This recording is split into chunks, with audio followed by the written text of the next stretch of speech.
Haribol, namaste.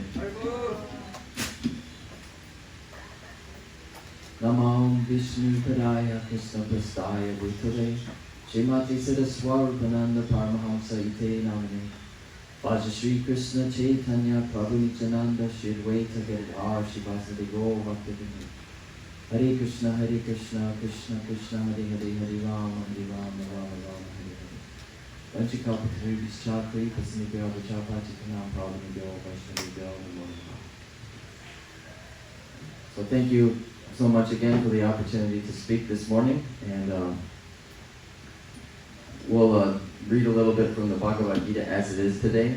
And but first, I also just want to talk about a story of Lord Nashringadev, because I recently made a post due to the cosplay that we're doing and the costume, which they finished part of the costume for the Nashringadev, and it's really cool. You know, they did a really good job. And so I posted, I did a little spoiler, to kind of get people excited about the play coming up in the film. And one of my friends back from Texas, Kristen, she was asking me what's the story behind the lion, and it looks like he's got the Hiranyakashipu on his lap, and his guts are kind of coming out, and it's like, is this guy eating the guy, or what's the deeper meaning behind that? Because if someone doesn't know the story, it can be kind of shocking. And I know sometimes in the past, there have been people that have go like, God wouldn't do that, or something like that, But so we got to be careful not to put any kind of preconceived notions in our mind about what God would do, if God would do this or God would do that, because it's a logical fallacy of applying our human experience to something to the omnipotency of God, because God being all powerful, he can do a myriad of different things according to his own sweet will. And so Lord Nashringadev is an incarnation of God. He's a direct incarnation, and he came out of his mercy and love for his devotee to protect his devotees. So he's an incarnation of protection that we pray to protect us. And this specific devotee that he came to protect, his name was Prahlad Maharaj. Is anyone here familiar with Prahlad Maharaj? Raise your hand if you've heard of him before. No one?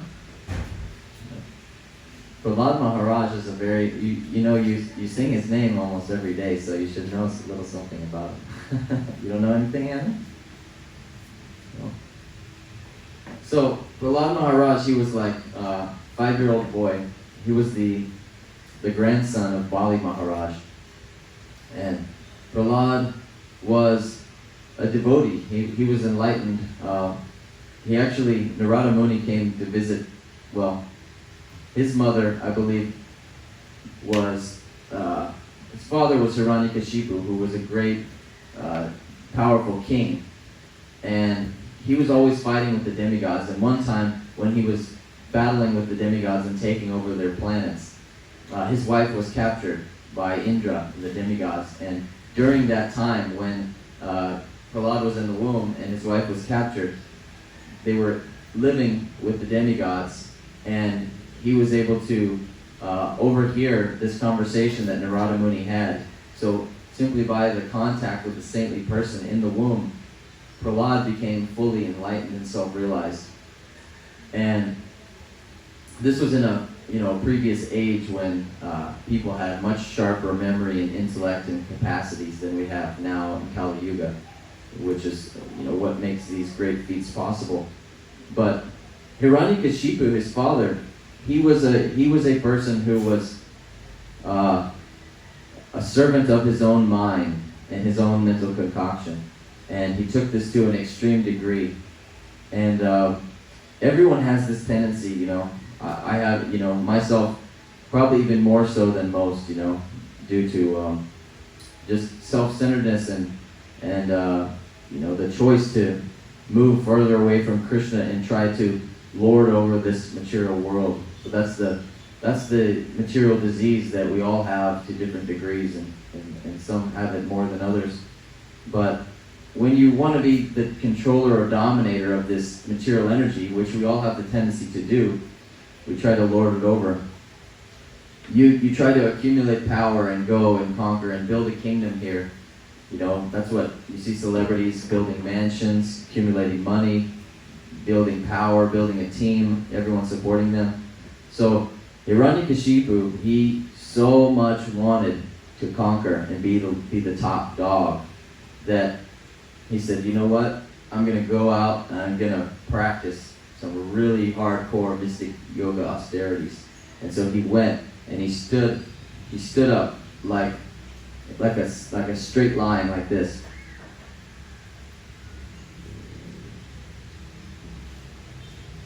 On his tippy toes for hundreds, maybe even thousands of years, because they had longer lifetimes back there. He stood for so long, circulating his breath through a mystic breathing process to keep his the life air flowing through his body to keep himself alive, that he became just bones. He withered away, and the ants ate his flesh and everything, but he was still keeping himself alive. And because he stood there for so long, he was building up so much power and strength and austerity that the whole universe began to shake. And the demigods became fearful because he's amassing so much power that the heat is starting to get hot. And even the pressure on the earth is starting to get worried. And so Lord Brahma actually came down, the creator of the universe, and said, Hiranyakashipu, what can I give you? You know, I'll give you anything you want, you know, but you just got to stop this this madness, you know. And Hiranyakashipu said he wanted to be immortal, right? But Lord Brahma is even not immortal. He has an end to his life, even though it's so long. So he could not give him this boon.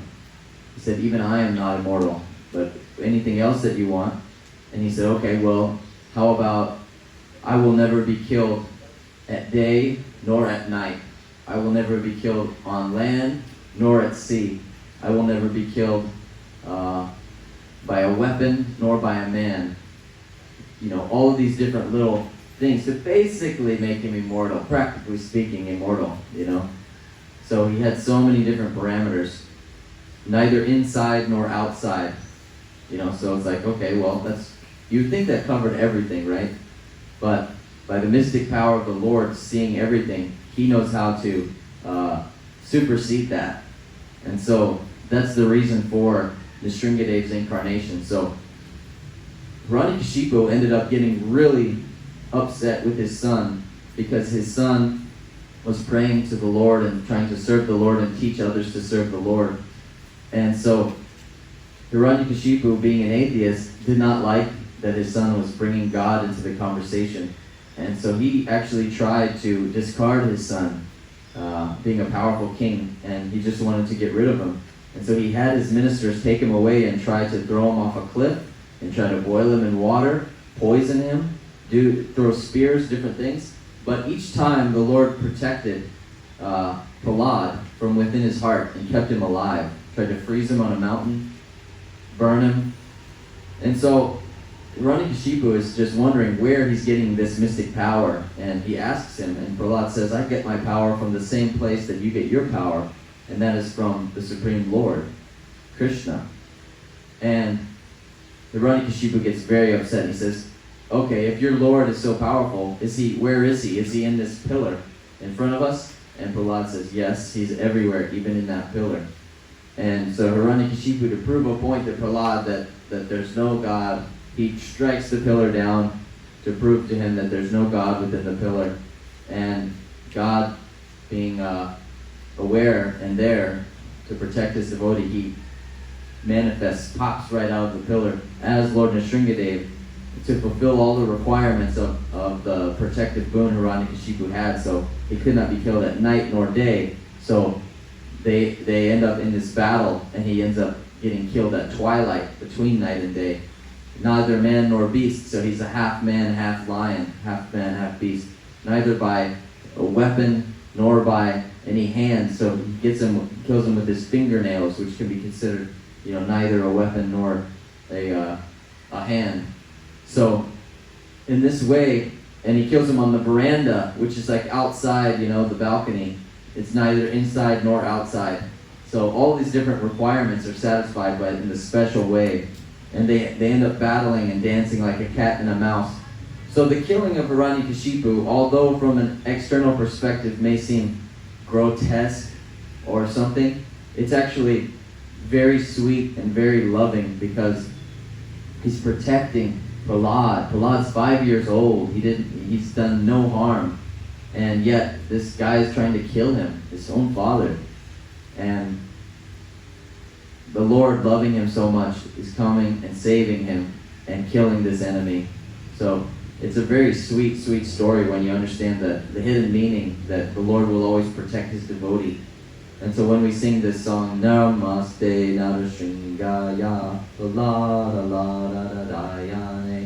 you can remember this story and remember the love of Lord Nashringadev for Prahlad Maharaj, and in that way gain some entrance into the pastimes there that we're singing about every day. So thank you so much. That's the story of Nashringadev. And now let's continue on reading with the Bhagavad Gita.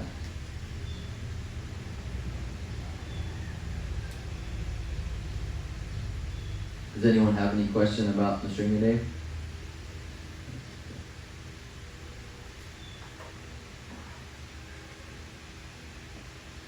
So I wanted to read a little bit about the mind, just like we were talking about Hiranyakashipu conquering the world and being a servant of the mind.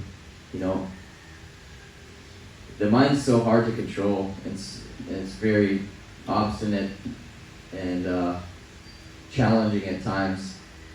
And I'm not, a Goswami or anything, a perfect master of controlling the senses, but we follow in the footsteps of the Goswamis, who are our teachers by example, and they show us that if we can restrain our senses and focus our mind, attention on Krishna, then gradually we will become free from this entanglement and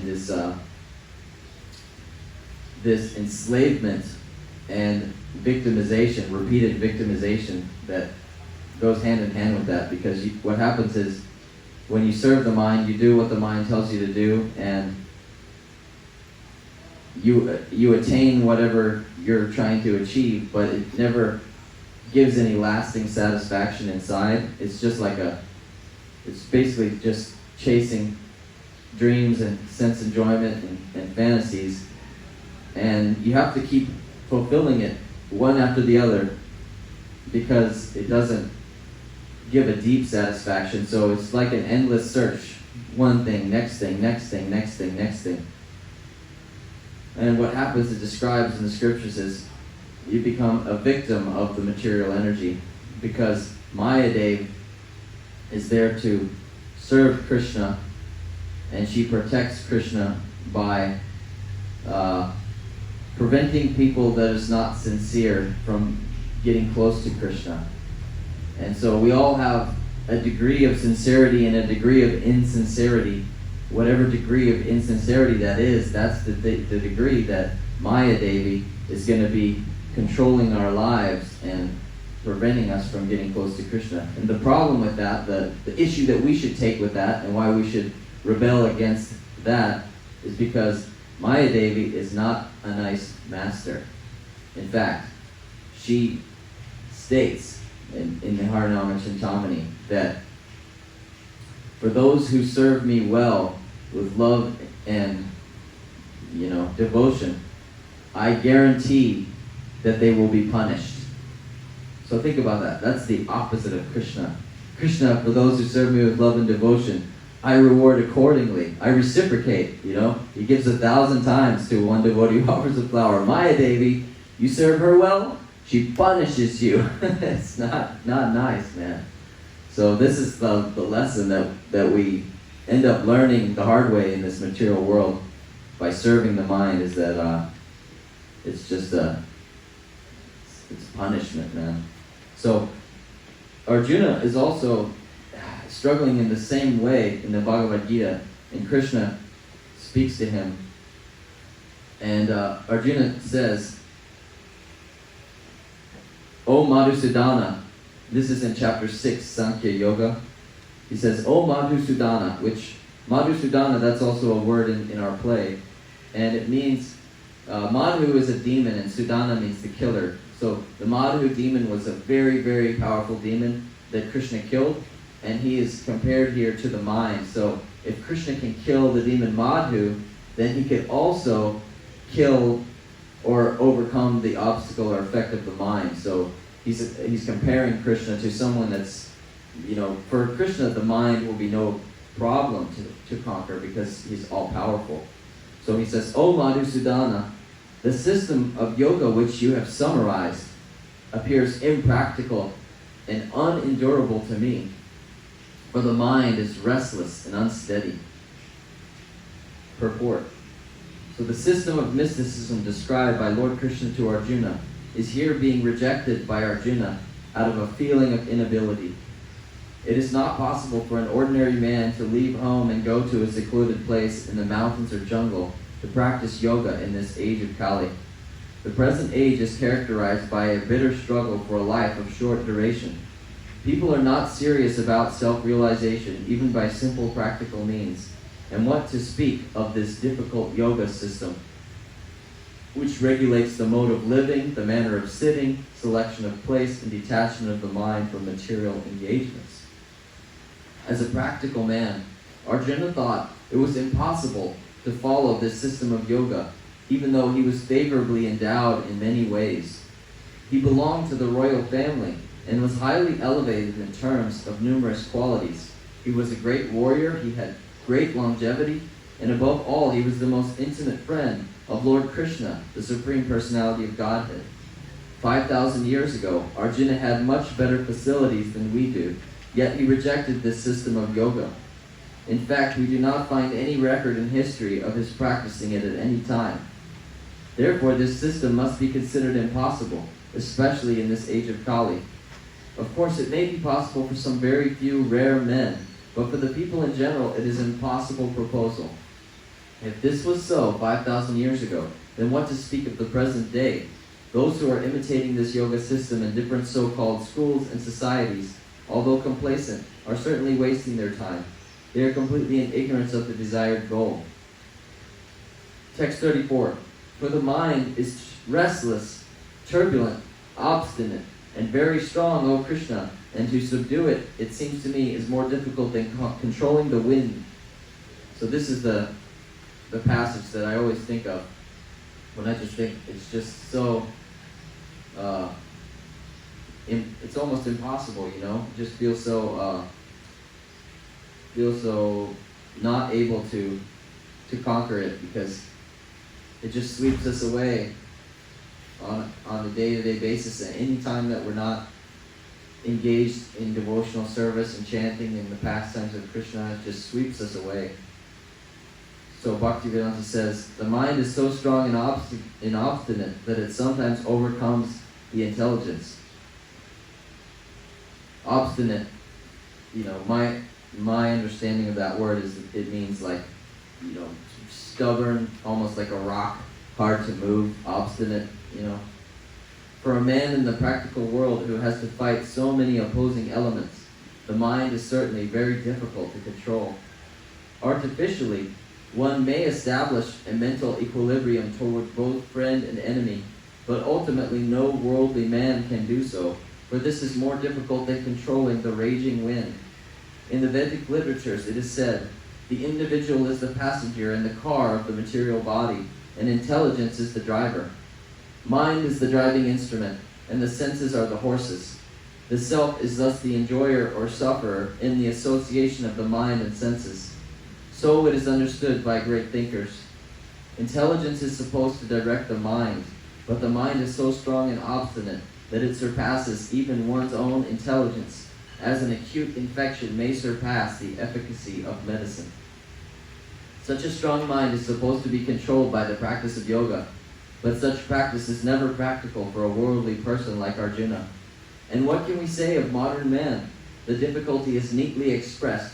One cannot capture the blowing wind, and it is even more difficult to capture the agitating mind. So, what do we do then, knowing how difficult it would be to actually try to control the mind? I mean, it seems like it would just be easier, and certainly it is easier to just go with the flow and just live life, whatever we feel like doing, just do it. But the problem with that, as I described before, is that you're guaranteed to be punished by Maya Devi if you do that way. So it's easier, but you're gonna get some kick in the butt by life once you understand with more intelligence that Maya Devi is not a good master. But she will try to trick you. She'll say, "Oh yes, I am a good master. Don't worry, you'll be rewarded." So this is the illusion of it: is that people are not aware that they're heading for punishment. They're always, you've seen that picture where they have like the string and it's got a carrot dangling and the man's running after the carrot. It's dangling in front of him and he keeps trying to run, but it's attached by here, so he'll never reach the carrot because it's in front of him being held by a string that's attached to a stick. But he's chasing, he's running, he's going to reach the carrot, So this is like Maya Devi's promise to you. Don't worry, just keep going. Things are going to get better. You will achieve something great. But it's a lie, because the carrot's always dangling, and all she does is punish you along the way. So that's why we should use our intelligence and say, you know what, I'm going to rebel against that, and I'm going to surrender my heart to Krishna and Gurudev, because he's a better master. He's going to take care of me. He's going to love me. And it's going to be really, really wonderful future. And then you will actually achieve that promise that Maya Dev is making to you about this amazing thing that you're going to achieve. That's actually available with Krishna. So, should we give up because the mind is so strong and it's so hard and impossible? Should we just give up? No, because Krishna says this. For one whose mind, the Blessed Lord said, O mighty armed son of Kunti, it is undoubtedly very difficult to curb the restless mind, but it is possible by constant practice and by detachment. Constant practice and detachment. So that's what we're doing here at the school, is constant practice, and detachment is that's another difficult one, because it means acting without being attached to the results of your activities, and that's something that I struggle with a lot. That's why I may get upset from time to time with different projects, and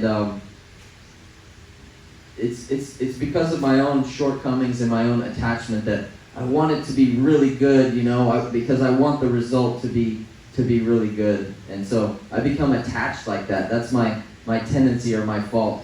But if I could just become detached from that, like Krishna's explaining is a good quality that's going to help us, then little things would not bother me so much, So if I got upset with anyone, I just want to apologize, because this is one of the issues that I have, is becoming attached. I want things to be really good, and like Krishna says here, detachment. This is how we're going to conquer the mind. It's just by not being so attached. Whatever the result may be, just being okay with that. And constant practice. That's why we do sadhana bhakti. Every day we chant, and if a person wants to take the process more serious, then they can engage in japa yoga meditation, which is our spiritual master has told us. I've heard from him. He said, again and again, I find myself asking you, my friends, when you're alone, chant japa, and when you're with others, chant congregationally. Chant japa on your beads. It's a wonderful meditation and way you can focus your mind and heart on the holy names and the holy sound vibration, which is not different from Krishna. So this story of Nashringadev is very, very helpful to all of us souls, and it's also recommended in our parampara as one of the two stories that we should be constantly meditating or reminding ourselves of. And the other one is the story of Dhruva Maharaj. So perhaps another time we'll delve into the story of Dhruva Maharaj. But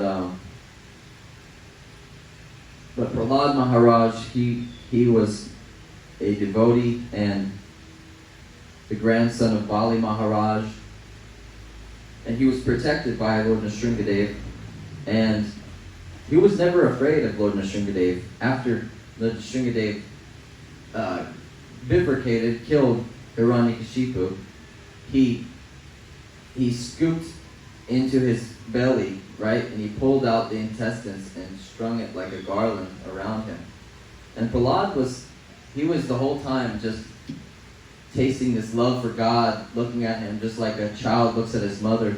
And Prahlad came up to him and put another garland on him, and they embraced, just like in this photo over here that Pinlord did.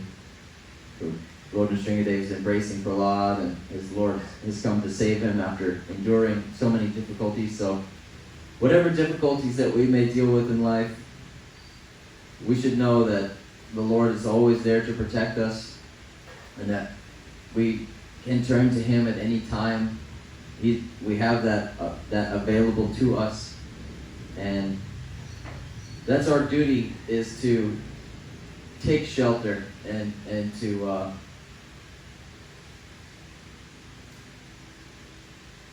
to embrace and give our heart to the Lord and meditate in that way.